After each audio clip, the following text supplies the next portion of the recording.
Imagine a dim chamber of a medieval dungeon. Candles flicker, their trembling light casting long shadows across damp stone walls. Before you stands a man accused of heresy, not for treason or murder, but for daring to read the Bible in his own tongue. Here, truth is not sought, only destroyed. Every interrogation becomes a theatre of pain, every verdict a death sentence. But could silence protect the soul, or would it only hasten the flames? Stay with us until the end of this story. What happens will challenge everything you thought you knew about the Inquisition. Don't forget to subscribe, like this video, and share your thoughts while you listen. The knock came before dawn. 3 slow raps that sounded like someone laying a coin on a table. In a stone house at the edge of a walled town, a wool merchant named Matteo sat up in the dark and listened to the silence that followed. He knew who knocked like that. Everyone did. The brothers of the Holy Office preferred quiet entries, the sort that left neighbours uncertain whether they had heard anything at all. He dressed by touch. The air smelled of ash and lanolin, the usual perfume of his trade and of damp rope. The house never fully dried in winter. On the table lay a psalter in Latin. Beneath a loose board, wrapped in cloth, a small vernacular translation waited, ink still crisp from careful secret reading. He had not shown it to anyone. He had promised himself he never would. The door opened without protest when he lifted the latch. 2 friars stood between lantern halos, one with pale, stony eyes, the other younger and trying not to shiver. Behind them, a notary held a portfolio, goose quill tucked like a dagger behind his ear.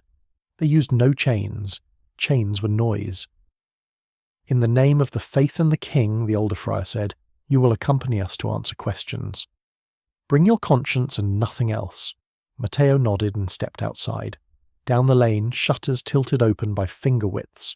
A dog did not bark. Someone had trained the guards to feed the dogs before they came. At the priory, he was led past a chapel where wax pooled like pale honey around brass sticks. The hallway beyond smelled of vinegar and iron, cleaning water and tools. In a small room, they sat him on a bench with a straight back and a pin hammered through its centre. It was not meant yet for pain, only for posture. The notary recited a formula about mercy and correction. Matteo asked what accusation he faced. "We do not begin with accusations," the older friar replied. "We begin with truth." The friar placed a black cloth on the table. When he folded it back, the cloth revealed nothing at all, only the wood beneath. Matteo understood. The cloth was for what would come later. For now, they would weigh his words, measure his silences, and ask him to name the people he loved. The chamber where Matteo waited was built to exhaust thought. Its walls were thick, the windows barred by stone rather than iron, and the only sound was the measured scratch of the notary's quill. A brazier smouldered in the corner, filling the air with a bitter tang of charcoal. The older friar, whose name Matteo had not yet been given, sat across the table with his hands folded, the gesture of a shepherd about to scold a flock. The first question was simple. "Do you attend Mass each Sunday?" Matteo answered yes. The quill moved, the notary's lips counting syllables like coins. "Do you confess?" "Yes." "Do you read the scriptures in Latin?" "Yes." Then the pause came, longer than the rest. "Do you read them in any tongue other than Latin?" Matteo's tongue felt weighted. He imagined the small hidden book, its fragile pages, the scent of ink when he first opened it. His father's voice echoed in memory. "Knowledge is safe only when kept behind closed lips." He shook his head. "No, father. Only Latin." The friar leaned back. His eyes did not blink. The younger friar shifted uncomfortably, pulling his robe tighter against the chill. The silence stretched until the notary finally marked the page with a line. "You will speak again tomorrow," the older friar said. "Meditate tonight on your conscience. Mercy comes to those who confess early." That night Matteo lay on a straw pallet in a cell with no candle. He heard footsteps above, a faint moan carried through the stone. Sleep arrived in fragments, broken by the clatter of doors and the squeal of a pulley. He wondered if others before him had answered that same question differently, and if their answers had saved or condemned them. At dawn he was led back to the chamber. This time the table bore more than parchment. There was a length of rope, neatly coiled, and a wooden device like a spindle with iron hooks. The objects were placed with deliberate care, as if for inventory. The friar spoke in the same calm voice. The Church is mother to all souls. A mother sometimes must correct. If the child resists, the rod is used, not for cruelty, but for healing. Matteo's mouth was dry. The notary dipped his quill. Who else has read with you? No one, he wanted to say, but the question pressed like a blade. Behind his silence, he saw the faces of neighbours, friends, the apprentices who carried bales of wool. The friar raised one finger, a quiet signal to the guard. The rope was lifted, its fibres rough with ash. Matteo's hands trembled. His secret was no longer only his own. They bound Matteo's wrist behind the bench, winding the rope until his fingers turned pale. The guard moved with professional economy, no wasted gestures, as if tightening cargo on a cart. Matteo's shoulders strained backward, his chest forced upward until each breath came shallow and sharp. The friar offered no threat, only a prayer muttered under his breath, words that blurred between Latin blessing and curse. The first pull of the rope was sudden. Matteo felt the joints in his arms grind like stone against stone. A shout tore from his throat before he could swallow it. The notary looked up only long enough to note the volume, then dipped back to the page, recording every sound as if it were evidence of sin itself. "Name those who have led you astray," the friar said. His voice carried no anger, only the fatigue of a man accustomed to hearing lies. Matteo shook his head. "No one," he gasped. "I read alone." Another signal, another turn of the spindle. The fibres creaked, and a bright flare of pain shot from his shoulders down to his ribs. The room swam. He imagined the hidden psalter burning in his house, its pages curling like leaves in autumn. If they found it, his denial would unravel instantly. Yet naming others felt worse than the rope. The younger friar shifted again, his face tight with unease. He glanced once at Matteo, then lowered his eyes. Matteo clung to that flicker of humanity, as though it were a lantern in storm. The interrogation dragged. Between questions, silence stretched long enough for the pain to settle into a steady throb. Sweat dripped down his temples, stinging his eyes. He whispered prayers he could barely remember, fragments of psalms that broke against his teeth. At last the friar raised a hand. The guard loosened the spindle. Matteo's arms sagged, blood flooding back into numb fingers with a sting that was almost worse than the restraint itself. He slumped forward, gasping. The friar spoke gently, as though consoling a penitent after confession. "The body is stubborn, but the soul seeks relief. Tomorrow we will ask again. Reflect in the night, and truth will come easier." They dragged him back to the cell. His shoulders throbbed with each step. In the darkness he pressed his forehead to the wall's cool stone. He could still feel the rope on his skin, an afterimage of twisted fibres. Sleep hovered but never arrived fully. From somewhere distant he heard a cry, long, ragged, and cut short. Whether it was memory or another prisoner he could not tell. When dawn broke, Matteo realized his silence was not only a shield for himself, but a sentence hanging over everyone he knew. The third day began with the clang of a key. 2 guards entered, carrying a bucket that sloshed dark water onto the stones. Beside it they placed a long strip of coarse linen, stiff from old use. Matteo stared at the objects as though they were relics from another world. His arms still ached from the rope, but he understood quickly that today the trial would shift. The friar stood near the brazier, warming his hands. "The tongue is quick to deceive," he said, "but the body knows no lies. Water cleanses, water reveals." The notary dipped his quill, already prepared to record confession or silence. The younger friar lingered near the door, his face pale. They bound Matteo to a tilted board, straps pressing into bruised wrists and ankles. The linen was folded, pressed into his mouth until it filled his throat. Breath became shallow, each inhale snagging against cloth. The guard poured slowly, and the water seeped through, flooding his mouth and nose. His chest convulsed, begging for air that would not come. He jerked against the straps, choking, thrashing. Darkness rimmed his vision. He felt as if he were buried beneath river stones, dragged down into blackness. When the cloth was yanked away, he coughed violently, water spraying across his chest. His body gulped air like a starving man tearing bread. "Speak," the friar urged softly. "A single name is enough." Matteo shook his head, still choking. His throat burned, His chest heaved. Another strip of linen pressed down. Another stream of water followed. Time became fractured. Seconds stretched into eternities, each breath stolen before it could form. The notary's quill scratched furiously, chronicling every spasm as though cataloguing truth itself. Between waves of drowning, Matteo's mind wandered to the streets of the town, to the market stalls heavy with wool and spice, to his sister laughing as she sewed. Each face seemed fragile, balanced on the edge of the friar's demand. He wanted to protect them, yet with each surge of water the instinct to survive howled louder. At last they pulled the cloth away once more. His body shook uncontrollably, every muscle rebelling. The friar leaned close, his breath scented with cloves. You need not carry the weight alone. Others have sinned with you. Free your soul and theirs. Matteo's lips trembled. He whispered nothing, only coughed until bile rose. The friar's face showed no frustration, only patient certainty. The younger friar turned away, unable to watch. They loosened the straps, dragging Matteo upright. His body sagged like wet cloth. As they led him back to the cell, he realized the question had changed. It was no longer whether he would speak, but how long his silence could withstand drowning.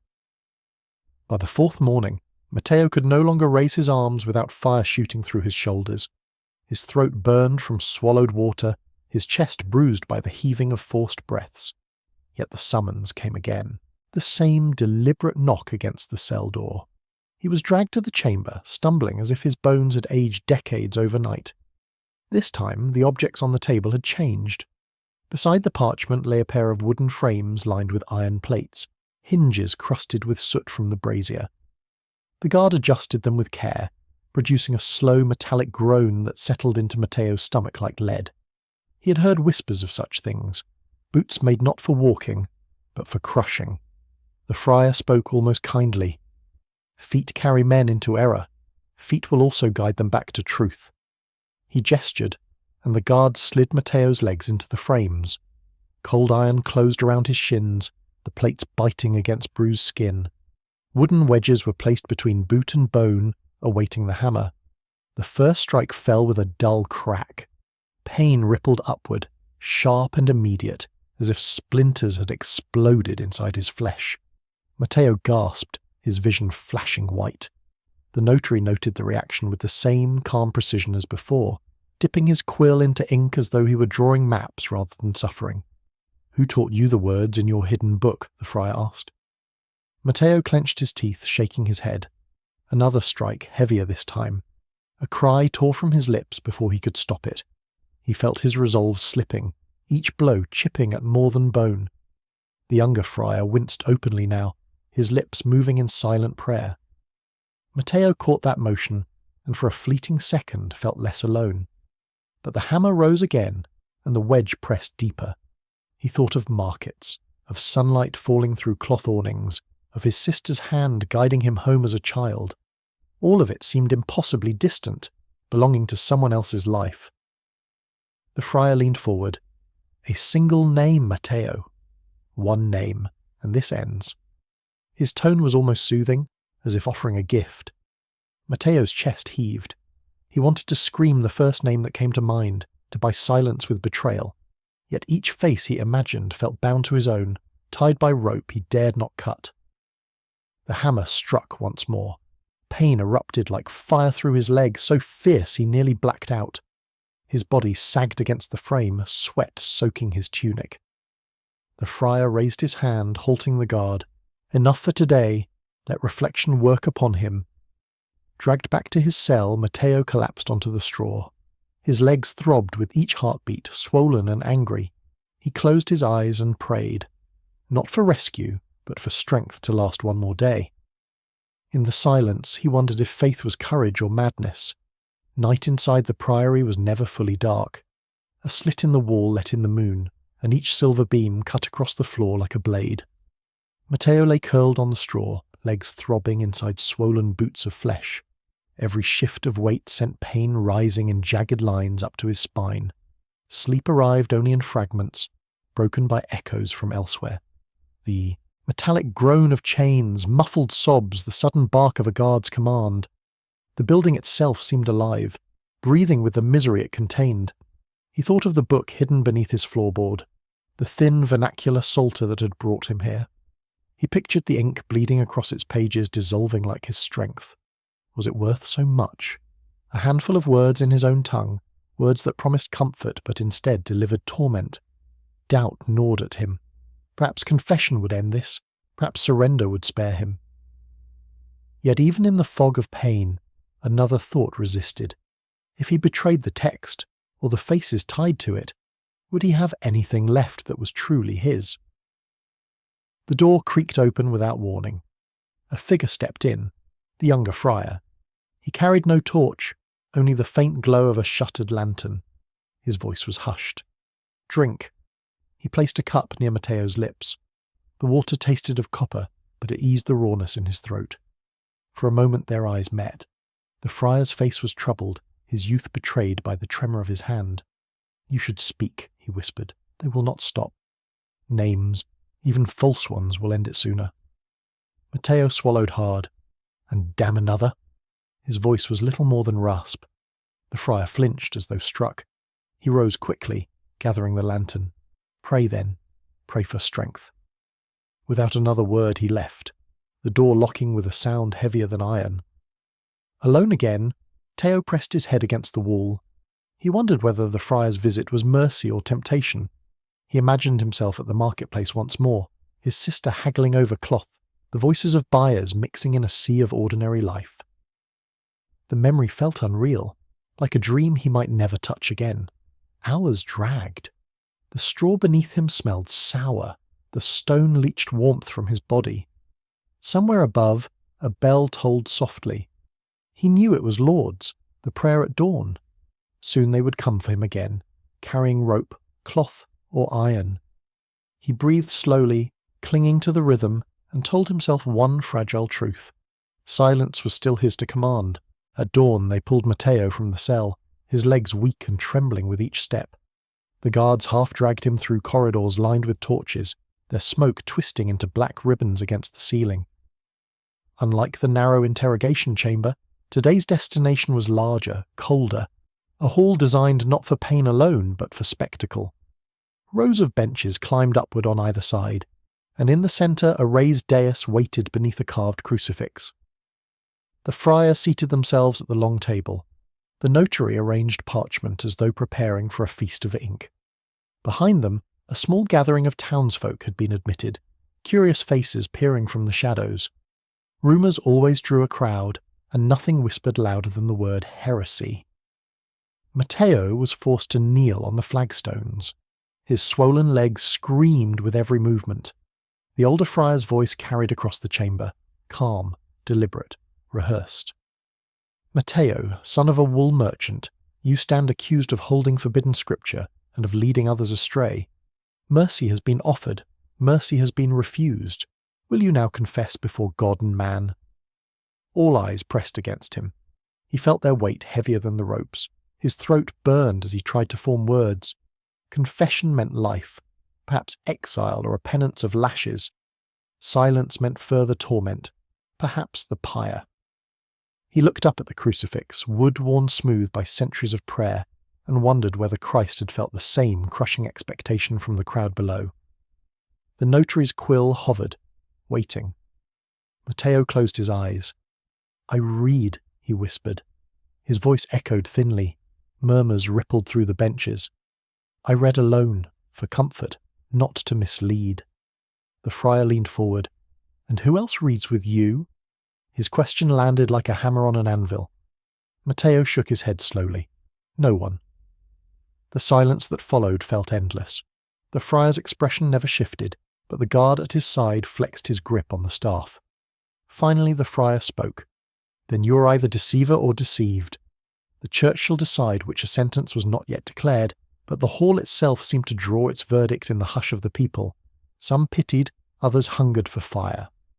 Matteo felt the ground sway beneath him. He realized this trial was not for truth but for example. His suffering was already being carved into memory, a warning to any who might dream of reading forbidden words. As they hauled him back toward the cell, the crowd's whispers chased him. Fragments of prayers, curses, and curiosity. He knew his fate was no longer in his own hands, but in the appetite of those who fed on fear. The announcement came 2 days later. A guard entered the cell and read from a scroll, his voice as indifferent as if listing market weights. Matteo was to be presented at the auto da fe, the act of faith, where judgment would be declared in the open square. The words struck harder than the rope or water. A public ritual meant no further secrecy. Whatever his fate, it would be burned into the memory of the entire town.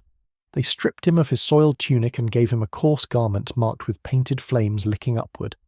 It was stiff with dried pigment, the rough fabric scraping his bruises. The friar explained gently, almost paternally, that the flames symbolized the fire that awaited unrepentant souls. Confession still buys mercy, he said, but silence buys ash. Matteo lowered his eyes and said nothing. The procession began at dawn. Drums beat slow, funereal rhythms that echoed off the stone walls. Prisoners were marched in a line, each wearing the same fiery garb, each flanked by guards. Matteo felt the gaze of hundreds pressing down from windows, rooftops, doorways. Children whispered, women clutched rosaries, merchants leaned on doorframes with guarded curiosity. In the square, a wooden platform had been erected. A pulpit stood at one end, and stakes already darkened by old fire scars at the other.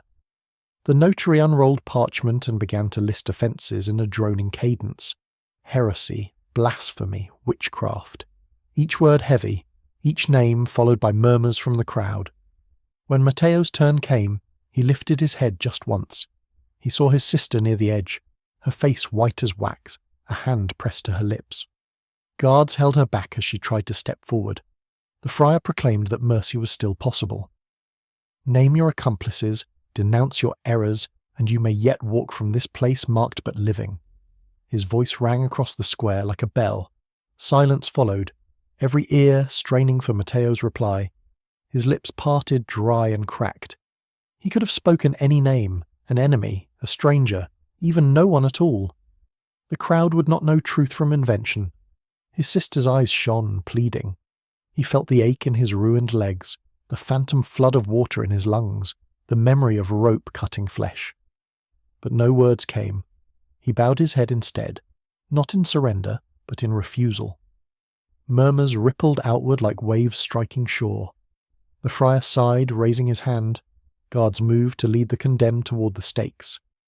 Matteo's steps faltered on the wooden boards. He sensed the crowd's hunger, the mixture of fear and fascination. This was no longer trial, but theatre, and his body the script they would burn. The platform smelled of resin and pitch. Bundles of wood had been stacked high around the stakes, dry branches interlaced with straw to catch quickly. Matteo was bound with coarse rope that cut into his wrists, his swollen legs forced against the post. The sky above was a pale, indifferent blue, and the wind carried the mingled scents of smoke, sweat, and fear. Around him, other prisoners were tied in similar fashion. Some wept openly, their cries piercing the steady drumbeat. One muttered prayers so fast the words tangled, a desperate torrent spilling into the air. Another shouted curses at the friars until a gag silenced him. Matteo remained still, his head lowered, though inside his heart thundered. The notary stepped forward to read the final judgments. Each name was followed by a litany of sins, then a gesture toward the pyre. When Matteo's turn arrived, the charges sounded hollow to his ears, words stripped of meaning through endless repetition. Heresy, possession of forbidden texts, refusal to confess. The crowd stirred with each phrase, leaning forward as though expecting spectacle. The older friar raised his hands. His voice carried authority wrapped in sorrow. May God have mercy on these souls. Let their punishment be cleansing, their pain a passage to truth. He signalled the guards. Torches were brought forth, their flames trembling in the breeze. A hush spread through the square. Children clutched their mothers, men removed their hats, all eyes fixed on the prisoners. Matteo felt the rough stake against his back, solid and immovable, a reminder that there was no retreat. The torchlight flared brighter as guards lowered fire to the straw. The first crackle was sharp, followed by the rising hiss of flames licking dry branches. Smoke thickened, curling upward in dark spirals. Heat pressed against Matteo's legs, sudden and savage. He clenched his jaw, forcing himself not to scream. The crowd leaned closer, their faces lit by orange glow, equal parts awe and dread. Through the veil of smoke, Matteo glimpsed his sister again. She had broken free of the crowd's edge, her hands stretched forward, mouth open in a sound he could not hear over the roar. Guards restrained her swiftly, dragging her back, her figure swallowed by the press of bodies. Pain climbed his body, fire gnawing through cloth and flesh. He felt his breath catch, lungs filling with smoke. His vision blurred, yet in that blur he imagined pages turning, words written not in ink but in flame, burning their way into eternity. Somewhere deep inside, a strange calm unfolded. He had given no names, betrayed no one. His silence, once a torment, had become his final possession. The fire roared higher, devouring straw, wood, and flesh alike. The crowd gasped as the platform blazed. For Matteo, sound and sight dissolved into one vast, searing light.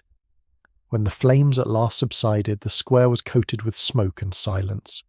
Ash drifted on the wind, settling into the hair and clothes of those who had gathered. The crowd slowly dispersed, their murmurs a mixture of fear, gossip, and uneasy satisfaction. Mothers pulled children away quickly, as if distance could erase what their eyes had witnessed. Merchants lingered, calculating how long the smell of burned flesh would cling to the stalls. For the friars, it was another day's work, recorded neatly in the notary's ink as proof of justice delivered. Among the remnants of the pyre, nothing remained of Matteo but charred wood and grey powder. Yet in the minds of those who had known him, he lingered. The merchant at the market who sold wool with a quiet smile, the neighbour who offered bread during famine, the brother who laughed in better seasons. His silence had preserved their names, shielding them from accusation. In that silence, he had chosen the flames. The younger friar stayed behind after the others departed. He approached the ashes slowly as though afraid of ghosts. His hands shook as he made the sign of the cross, lips moving in a prayer that faltered halfway. He bent down, scooped a handful of ash, and let it sift through his fingers. It clung to his skin, black and fine, as if the weight of guilt had taken physical form. He whispered, "Forgive us." But the wind carried the words away. That night, Matteo's sister crept to the edge of the square. Guards dozed at their posts, their bellies full of wine, their eyes heavy with boredom. She knelt by the cooling embers, slipping a small cloth into the remains. In the morning she would scatter the ashes beyond the walls where fields stretched toward the horizon. He would rest not in the shadow of the stake, but in open air, beneath sky and soil that had never known chains. Years later, when whispers of the Inquisition faded and new rulers rose, townsfolk still recalled the day of fire. Children who had once stood at their mothers' sides grew into adults who remembered the merchant who gave no names. The story changed with each telling. Some claimed angels shielded his tongue, others said madness kept him silent, but all agreed on one point: he had met the pyre without surrender. The church archived the trial in neat Latin script, burying it among countless volumes.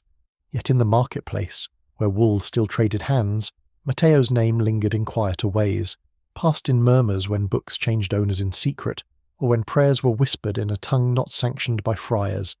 His death became a warning to some, but to others it was a spark, a reminder that truth, though buried in ash, could survive and smoulder until it burned anew. What shocked you most about the Inquisition's methods? Was it the rope, the water, or the fire? Share your thoughts below, and tell us if you believe silence was courage or despair. If this story left you speechless, show your support with a like, subscribe to the channel and continue with our next video, where another dark secret from history is waiting to be uncovered.